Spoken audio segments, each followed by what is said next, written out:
Good morning, ladies and gentlemen. Welcome to this channel.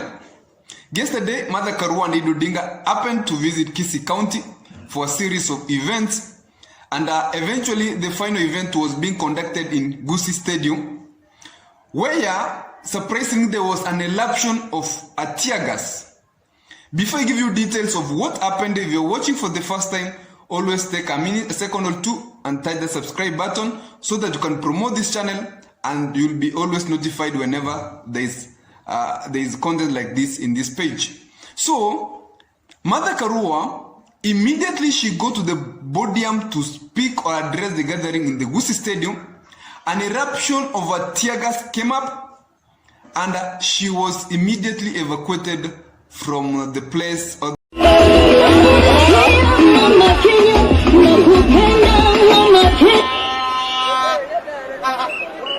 Ndio mwezi hapa Gusii. Inasikika hii kweli?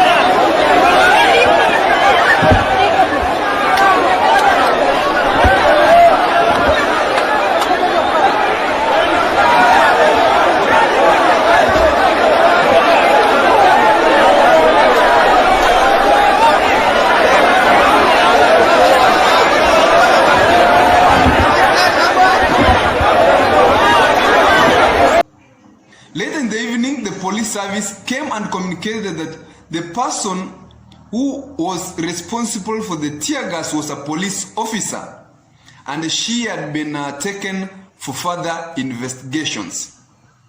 So I have tried to give my thinking here of why really that tear gas came up when Martha Karua was almost going to address the people in the stadium. Number one, as obvious error is to human, and it can happen that when the tear gas just exploded when the policeman had it without his knowledge or a mistake, and it caused those events that happened yesterday. So the possible number one thinking is that it would have been a mistake. Number two is that people might have planned or used that a police officer to erupt that tear gas, cause the disruption in the stadium. Remember that there was a lot of tension in the stadium caused by the gubernatorial candidate supporters who had entered the stadium very early and were waiting for that event. So somebody might have taken advantage, caused the eruption, and showed that Azimio is a coalition of violence. So number two, that's the likely outcome. And that one will be discussed, and it will be one of the events that will have contributed to saying that Azimio is a violent coalition. See how their rallies are going on. The last event, I think that the tear gas might have been planned to still show from the events that were happening in the nation yesterday. Remember that Wajakoya was launching his manifesto yesterday. William Samoei Ruto and the Kenya Kwanza were also launching their manifesto yesterday. So it could have been planned to steal the show from these events, so that at the end of the day, people will not be discussing of these manifestos. As it really happened, people were discussing about the eruption of that tear gas, and this will have stolen the show of the Kenya Kwanza manifesto.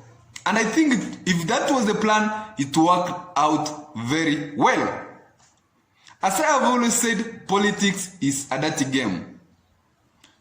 So that's my thinking of what were the real causes of that eruption.